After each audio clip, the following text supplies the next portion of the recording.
चतुर्थ श्रेणी कर्मचारी भर्ती 2024 को लेकर के सरकार एक्शन मोड में है और इस भर्ती प्रक्रिया में तेजी नज़र आ रही है। इसके रिजल्ट को लेकर के बड़ी अपडेट है। इस वीडियो में आप अंत तक बने रहिएगा। इसमें हम देखेंगे कि शिक्षा विभाग ने किस प्रकार से क्या आदेश दिया, जिसको लेकर के इस भर्ती प्रक्रिया में तेजी देखी गई है। इसके अलावा शिक्षा विभाग की बैठक क्या रही थी, उसमें इसके क्या एजेंडे रहे थे और 1 साल वेटिंग नियम क्या है, इसको लेकर के क्या चर्चा चल रही है, इसके बारे में भी जानकारी लेंगे। फिर प्रोविजनल क्लियर हेतु क्या सूचना है और अपन देख लेंगे कि जो जून में रोजगार मेला आयोजित हो रहा है, क्या चतुर्थ श्रेणी कर्मचारी भर्ती जो है, इस भर्ती को भी जून के जो रोजगार मेला है उसमें शामिल किया जाएगा। और विधायकों को ज्ञापन, बिल्कुल फोर्थ ग्रेड के साथियों ने अलग अलग जो अपने क्षेत्रीय विधायक हैं उन सभी को ज्ञापन दिए जा रहे हैं, जो कि एक अच्छी पहल है और ये कहीं ना कहीं सरकार तक बात पहुंचाने का एक अच्छा जरिया है। तो इस वीडियो में अपन ये इन सारे जो चीज़ें हैं इनको अपन देखने वाले हैं डिटेल से। तो आइए शुरुआत अपन कर लेते हैं। तो प्यारे साथियों, अगर आप चैनल पर नए हैं तो चैनल को सब्सक्राइब करें, वीडियो को लाइक कर दें, शेयर करें और कमेंट करें। तो शुरुआत होती है 4 और 6 जून को जो मीटिंग हुई थी, ठीक है, जिसमें आपने देखा होगा कि 6 जून को जो मीटिंग हुई थी उसका जो परिणाम निकल के आया है कि इस भर्ती प्रक्रिया में तेज़ी देखी गई थी। जो कि मीटिंग आपके जो है मुख्य सचिव के द्वारा ली गई थी। उस मीटिंग में जो है ये चतुर्थ श्रेणी के बारे में ये चीज़ें जो है निकल के आई थी कि मुख्य सचिव ने चतुर्थ श्रेणी कर्मचारी भर्ती के दस्तावेज सत्यापन, चिकित्सा परीक्षण एवं अन्य शेष प्रक्रियाओं को समयबद्ध रूप से पूर्ण करने के निर्देश दिए। उन्होंने देखो ये निर्देश दिए थे कि भाई समय पर इनको जो है काफ़ी लंबी हो चुकी है, इस चतुर्थ श्रेणी कर्मचारी भर्ती को पूर्ण किया जाए। ठीक है, साथ के साथ उन्होंने कहा कि सफाई कर्मचारी भर्ती, ग्राम विकास अधिकारी, अन सपोर्ट इंजीनियरिंग, चिकित्सा अधिकारी, नर्सिंग, पैरामेडिकल भर्ती तथा शिक्षा विभाग की विभिन्न भर्तियों से संबंधित लंबित अनुमोदनों एवं प्रक्रियागत विषयों का शीघ्र निस्तारण सुनिश्चित करने के निर्देश दिए थे। तो इसी मीटिंग से, इसी बैठक के बाद जो है इस भर्ती प्रक्रिया में तेज़ी देखने को मिली थी और शिक्षा विभाग ने एक आदेश जारी किया था, जिसमें ये इस प्रकार से आप देख सकते हैं कि शिक्षा विभाग का कौन सा आदेश था। ये आदेश था शिक्षा विभाग का। इस आदेश में शिक्षा विभाग द्वारा जो जानकारी यहाँ पे दी गई थी कि चतुर्थ श्रेणी कर्मचारी भर्ती 2024 के जो प्रोविजनल अभ्यर्थी हैं उनके संबंध में यहाँ पे जो है जानकारी दी गई थी। और यहाँ पे क्या लिखा गया है, देखिए आप देख सकते हैं कि उपयुक्त विषय अंतर्गत आपके प्रासंगिक पत्र द्वारा चतुर्थ श्रेणी भर्ती परीक्षा 2024 के अभ्यर्थी की पात्रता जांच एवं दस्तावेज सत्यापन पश्चात उपस्थित, अनुपस्थित, पात्र, अपात्र, प्रोविजनल, पात्र, अन्य कारण से पात्र की सूचना प्राप्त हुई। आप द्वारा प्राप्त रिपोर्ट कार्यालय हजा के पत्र दिनांक 25/5 यानी 25 को ये रिपोर्ट भेज दी गई थी। 25 तथा 27 द्वारा कर्मचारी चयन बोर्ड को भेजी गई थी। इसी क्रम में कर्मचारी चयन बोर्ड ने अपने पत्र दिनांक 30/5 यानी 30 मई 2026 को द्वारा प्रोविजनल अभ्यर्थियों की पात्रता का स्पष्टीकरण जो है स्पष्ट निर्धारण करवाकर प्रोविजनल अभ्यर्थियों की पात्रता रिपोर्ट भेजने बाबत लिखा है। एवं जिन दिव्यांग श्रेणी के अभ्यर्थियों की मेडिकल रिपोर्ट संबंधित चिकित्सालय मेडिकल कॉलेज से प्राप्त हो गई है और इन अभ्यर्थियों की दिव्यांग श्रेणी में पात्र अपात्र का निर्धारण तदनुसार रिपोर्ट भिजवाने हेतु निवेदन किया है। और इसके साथ ही साथ आप देख सकते हैं कि जो प्रोविजनल रहे बच्चे जो हैं उनके प्रकरणों में जैसे आपराधिक कारण से एवं अन्य शैक्षणिक योग्यता के कारण बकाया प्रकरण संबंध में लेख है कि राज्य के निजी विश्वविद्यालयों एवं राज्य के बाहर से अर्जित योग्यताधारी अभ्यर्थियों की डिग्री, अंक तालिका और प्रमाण पत्र आदि डिग्रियों का सत्यापन की कार्रवाई वर्तमान में विभाग स्तर पर अपेक्षित नहीं है। अंतिम चयन के उपरांत संबंधित विभाग द्वारा कार्रवाई की जानी है। तो ये भी यहाँ पे अभी जो है इसमें कोई अड़चन नहीं है, यानी अभी जो इसमें किसी प्रकार की कोई अड़चन नहीं है। जो अंतिम चयन हो जाएगा उसके बाद जो संबंधित विभाग है उसके द्वारा इसकी कार्रवाई की जाएगी। ठीक है, साथ के साथ उन्होंने ये लिखा है कि उक्त के अतिरिक्त जाति प्रमाण पत्र, मूल निवास प्रमाण पत्र, नाम, जाति, पता, जन्म तिथि में भिन्नता, चरित्र प्रमाण पत्र, दहेज, शपथ पत्र, भूतपूर्व सैनिक, कार्यरत राजकीय कार्मिकों से संबंधित विभागीय एनओसी, विवाह एवं संतान संबंधी प्रमाण पत्र एवं अन्य कारणों से प्रोविजनल प्रकरणों के संबंध में निर्देशित किया जाता है कि संबंधित व्यक्ति को आगामी 5 दिवस निर्धारित किए गए थे निर्धारित कर उनमें वांछनीय दस्तावेज प्राप्त कर नियमानुसार उपरोक्त प्रोविजनल प्रकरणों का निस्तारण करने की कार्रवाई करें एवं जिन दिव्यांग श्रेणी के अभ्यर्थियों की मेडिकल रिपोर्ट संबंधित चिकित्सालय या मेडिकल कॉलेज से प्राप्त हो गई है, इन अभ्यर्थियों की दिव्यांग श्रेणी में पात्र अपात्र का निर्धारण करने की कार्यवाही तद अनुसार अद्यतन सूचना यानी अपडेटेड सूचना इस कार्यालय को दिनांक 16/6/2026 यानी 16 जून तक आपको ये रिपोर्ट वहाँ पे पहुँचानी थी। प्रातः 10 बजे जो है विज्ञ अधिकारी एवं कार्मिक के साथ वाहक स्तर पर उपस्थित होकर कार्यालय हाजा को उपलब्ध करावे, ये रिपोर्ट इनके द्वारा मांगी गई है। तो अब इसमें देखो 16 तक यानी 16 जून है, 16 जून आपका जो है रिजल्ट जो है वो निर्धारित करेगा कि रिजल्ट की डेट है वो आपकी कब तक हो सकती है, आपका फाइनल रिजल्ट कब तक आ सकता है। 16 जून के बाद आप देख सकते हैं कि इसका रिजल्ट भी बहुत जल्दी आ जाएगा। और इसके साथ ही एजुकेशन नगरी ने भी इस चीज़ को लेकर के, इस आदेश को लेकर के ये यहाँ पे जानकारी दी है। तो वो सेम ही वही चीज़ है जो हमने अभी देखा है, पढ़ा है, इसको आप देख सकते हैं। और जो है आगे भी अपन देखेंगे, है ना। 16 जून इसने भी यही वही चीज़ कवर करते हुए लिखा है कि 16 जून 10 बजे तक अद्यतन रिपोर्ट निदेशालय में प्रस्तुत करनी होगी।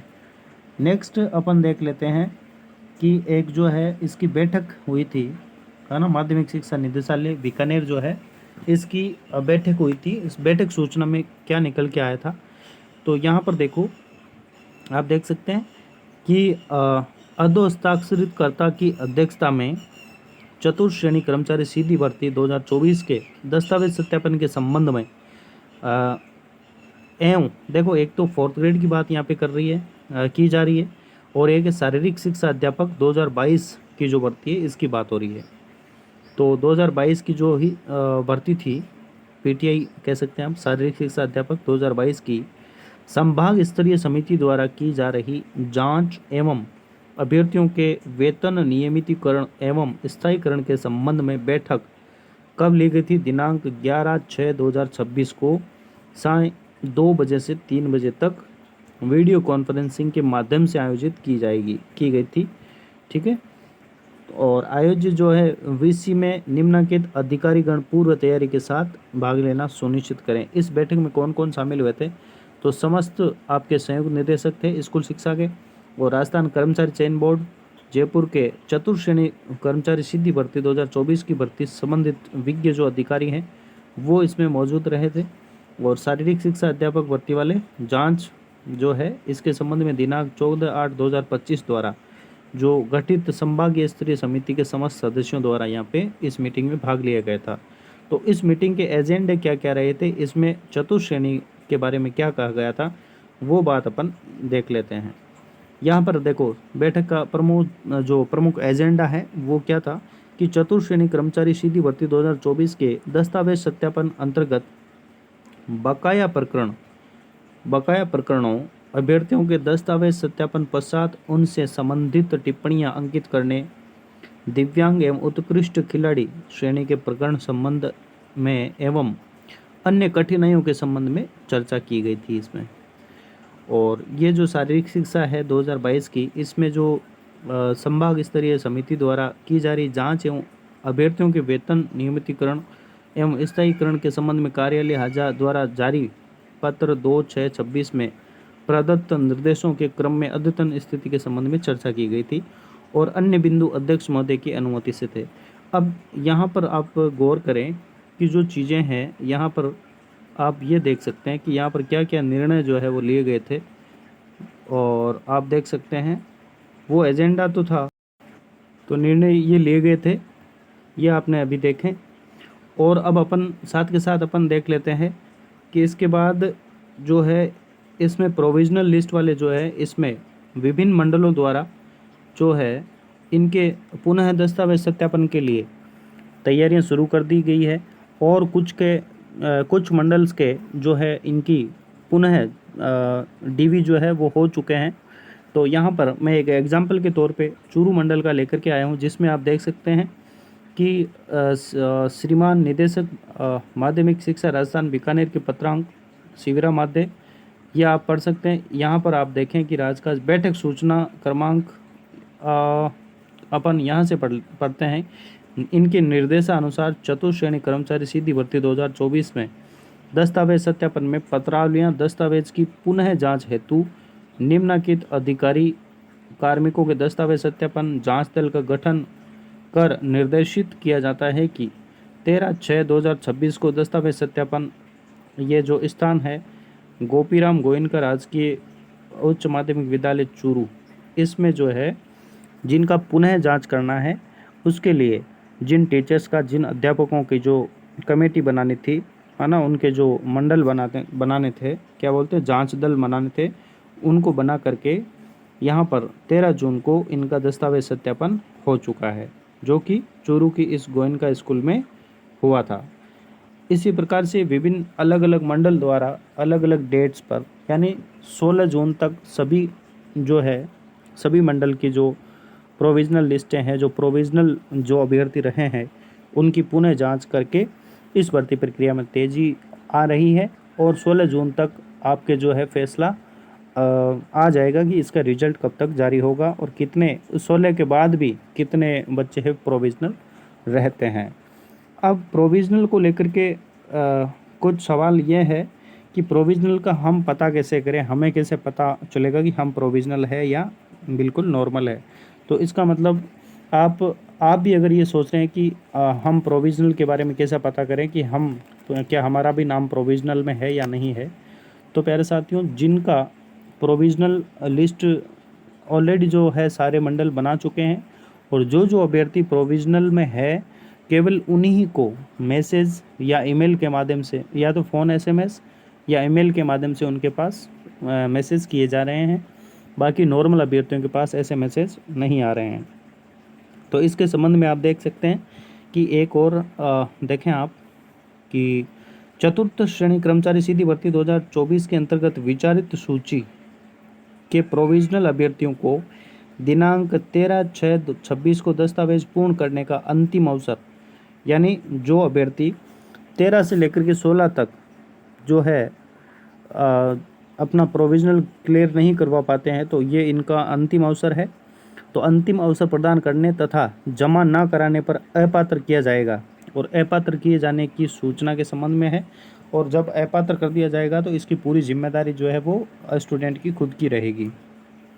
अब यहाँ पर आप देखें कि उपयुक्त विषय अंतर्गत लेख है कि विभाग द्वारा चतुर्थ श्रेणी कर्मचारी सीधी भर्ती 2024 के अंतर्गत विचारित सूची के अभ्यर्थियों हेतु आयोजित पात्रता जांच एवं दस्तावेज सत्यापन में आपकी स्थिति प्रोविज़नल रही है। इस प्रकार से आपका मैसेज आएगा, जिसमें देखो पात्रता जांच में आप द्वारा NOC प्रस्तुत नहीं की गई थी। तो ये एक स्टूडेंट जो अभ्यर्थी हैं, यहाँ पे जो है इनकी जानकारी नहीं दी गई है, तो इनको इस प्रकार का एक मैसेज प्राप्त हुआ है। उन्होंने क्या डॉक्यूमेंट है वो नहीं लगाया था, यानी इनको प्रोविज़नल रखने का कारण है कि NOC प्रस्तुत नहीं की गई है।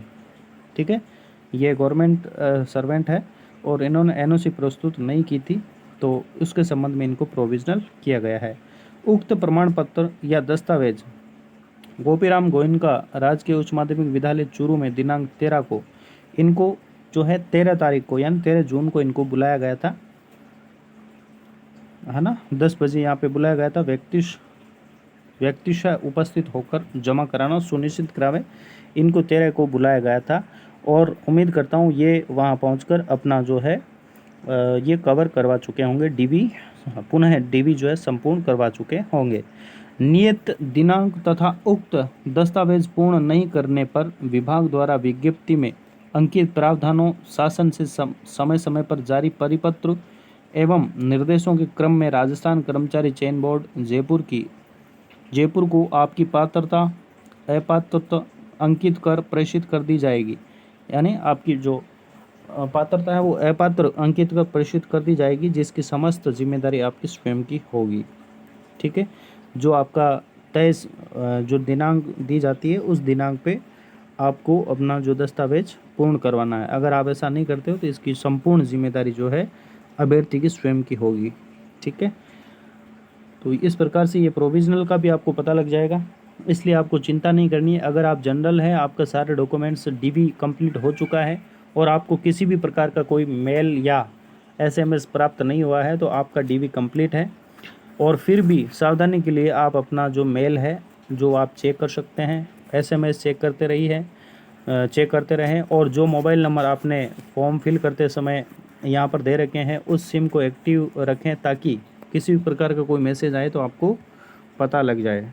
ठीक है, और अब अपन देखते हैं कि इसमें 1 साल वेटिंग जो नियम है उसको लेकर के क्या है। तो अभी अपन देख सकते हैं कि 1 साल वेटिंग नियम को लेकर के हनुमान जी बेनीवाल ने मुद्दा उठाया था, और इस पे आप चैनल पे जाकर वीडियो भी देख सकते हैं कि हनुमान जी बेनीवाल ने बताया था कि 1 साल वेटिंग नियम है, इसी भर्ती प्रक्रिया से इसी जो भर्ती है चतुर्श्रेणी है इसी से ही लागू हो, ताकि बहुत सारे बेरोजगारों का इससे भला होगा। और उनका कहना भी सही था कि ये चतुर्श्रेणी भर्ती ही एक ऐसी भर्ती है जिसमें ज़्यादातर जो है सीटें खाली होगी, क्योंकि उच्च योग्यता वाले जो स्टूडेंट्स हैं, जो अभ्यर्थी हैं, वो निश्चित रूप से इस पद को छोड़ेंगे। तो जो अभ्यर्थी इस पद को छोड़ेंगे तो नए अभ्यर्थियों को इसमें मौका मिलेगा। तो इन्होंने एक ट्वीट भी किया था कि राजस्थान चतुर्श्रेणी भर्ती सहित समस्त प्रक्रियाधीन भर्तियों में 1 वर्ष की प्रतीक्षा नियम को संविधान के अनुच्छेद 309 के अंतर्गत पूर्ण प्रभाव के साथ लागू करवाने के संदर्भ में अभ्यर्थियों ने विगत दिनों जयपुर आवास पर ज्ञापन दिया था। और निश्चित रूप से आप मान सकते हैं कि बेनीवाल साहब जो है इसको लागू करवा के ही रहेंगे। ठीक है, ये इस प्रकार से हैं।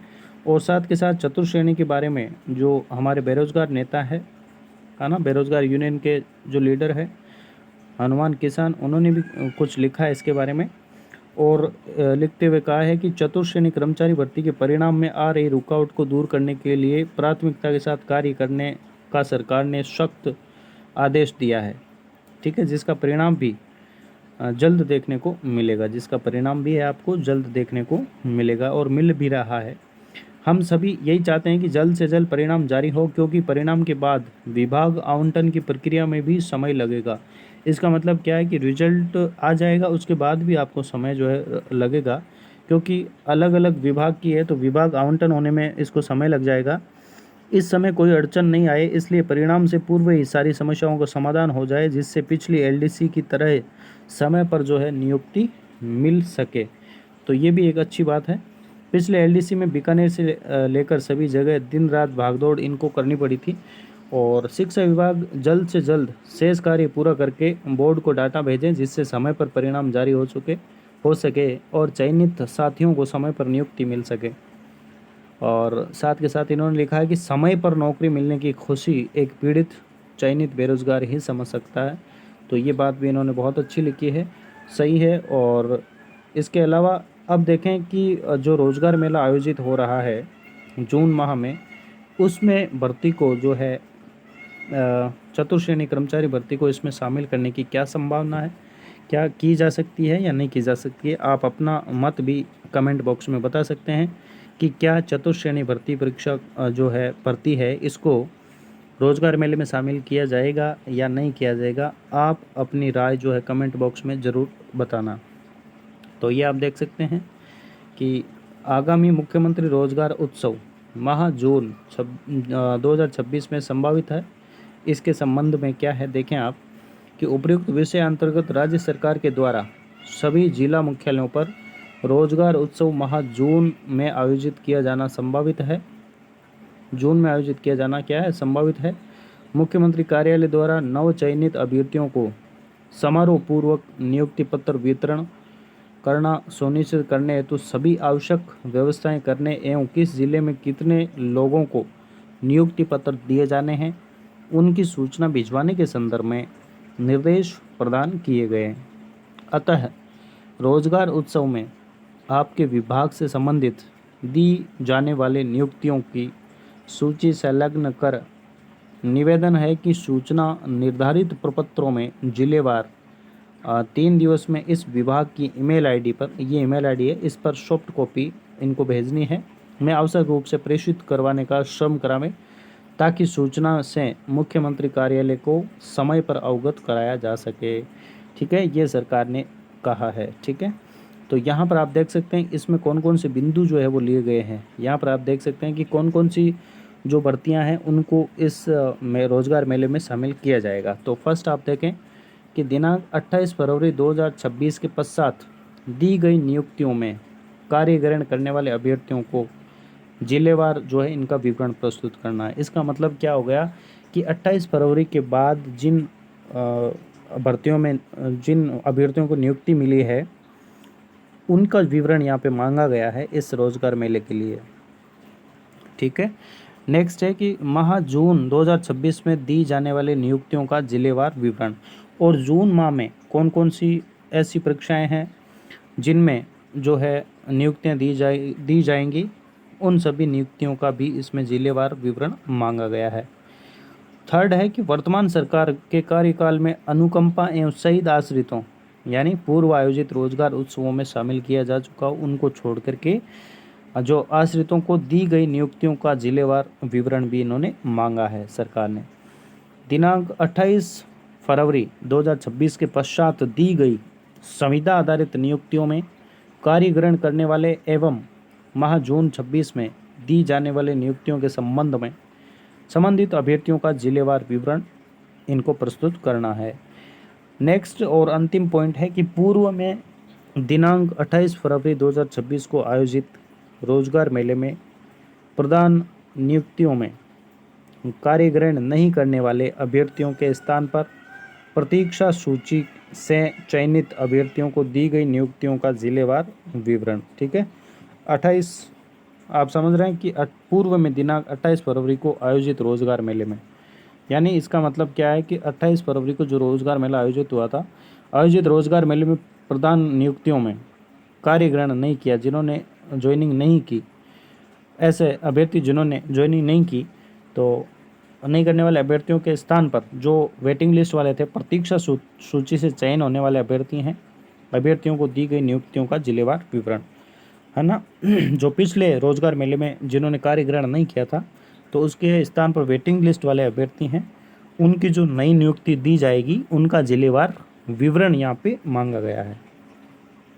ठीक है, नेक्स्ट, और ये विवरण जो है बिल्कुल सर्वोच्च प्राथमिकता के साथ इनको उपलब्ध करवाना है, कृपया इसे सर्वोच्च प्राथमिकता प्रदान करावें। ठीक है, तो इस प्रकार से ये रोजगार मेले से संबंधित है। अब क्या लगता है कि अगर 16 जून तक आपका जो है प्रोविजनल जो क्लियर हो जाते हैं तो जून माह में संभावना बनती है आपका चतुर्थ श्रेणी कर्मचारी भर्ती जो है इसको भी इस आगामी जो है रोजगार मेला है, मुख्यमंत्री रोजगार उत्सव है, इसमें शामिल किया जा सकता है, मुझे ये लगता है। बाकी आप अपना जो विचार है लिखें। मुझे लगता है कि अगर जून माह में प्रोविजनल अगर क्लियर हो जाते हैं तो आपका जो है जून में ही आपका रिजल्ट आ जाएगा और इसको इस मेले में शामिल किया जा सकता है, ऐसी संभावना जो है बिल्कुल संभावना बनती है। अब आप देख सकते हैं कि बहुत सारे चतुर्थ श्रेणी के जो अभ्यर्थी हैं इनके द्वारा विधायकों को ज्ञापन दिए जा रहे हैं कि चतुर्थ श्रेणी कर्मचारी भर्ती का जल्द से जल्द रिजल्ट जारी करवाने के लिए जो विधायकों का ज्ञापन दिया जा रहा है, ये भी एक अच्छी पहल है। तो सबसे पहला इन्होंने पीतराम कालाजी को दिया था, इसके अलावा जो है रामनिवासी गावड़िया को भी दे चुके हैं, फिर रीटा चौधरी इनको भी ये दे चुके हैं। और देखिएगा सबसे बड़ी बात यह है कि ज्ञापन मिलने के बाद इन्होंने मुख्यमंत्री भजन लाल जी को पत्र भी लिखा है। ठीक है, इसमें जो देखो पीतराम सिंह कालाजी है जो झुंझुनू के आपके विधायक हैं, विधानसभा क्षेत्र से हैं, विधायक है पिलानी से। तो इन्होंने क्या लिखा है कि चतुर्थ श्रेणी भर्ती 2024 का परिणाम शीघ्र जारी करने हेतु इन्होंने पत्र भी लिखा है। तो ये एक बहुत अच्छी पहल है। मैं उम्मीद करता हूँ कि विधायकों द्वारा सरकार तक पहुँचाई जाने वाली इस बात का सरकार के द्वारा बिल्कुल जो है संज्ञान में लिया जाकर चतुर्थ श्रेणी का जो रिजल्ट है वो शीघ्र से शीघ्र निकालेगी। इसी प्रकार से आप अपने क्षेत्र के जो भी विधायक हैं उनसे आप ज्ञापन प्रस्तुत करके चतुश्रेणी रिजल्ट की मांग आप कर सकते हैं, जिससे आपका जो है रिजल्ट बड़ी शीघ्रता से जारी किया जा सके और सरकार तक आपकी बात पहुंच सके। अब सबसे लास्ट और अंतिम सवाल अपना इस वीडियो में रहेगा कि इसका रिजल्ट जो है वो कब तक इसकी संभावना बनती है। तो प्यारे साथियों, जैसा मैंने अभी कहा कि अगर 16 तक इसकी जो है प्रोविज़नल लिस्ट कवर हो जाती है, बिल्कुल क्लियर हो जाती है, तो इसी जून माह के अंदर इसका रिजल्ट संभावित है और जुलाई अगस्त तक आपकी ज्वाइनिंग आपको दी जा सकती है। तो मुझे ऐसा लगता है कि जून माह में इसका रिजल्ट जारी किया जा सकता है और कमेंट करके आप बताएं कि आपको इसकी क्या संभावना लग रही है, इसका रिजल्ट कब तक जारी हो सकता है। कमेंट बॉक्स में ज़रूर इसकी जानकारी आप दे सकते हैं। तो प्यारे साथियों, इस प्रकार से हमने चतुश्रेणी को कवर किया है। ठीक है, वीडियो वास्तव में अच्छा लगा तो चैनल को सब्सक्राइब करें, वीडियो को लाइक कर दें, शेयर करें और कमेंट करके बताएं कि आपको जो है वीडियो किस प्रकार का लगा। और वीडियो में आप अंत तक बने रहने के लिए आप सभी का बहुत बहुत धन्यवाद। थैंक यू प्यारे साथियों।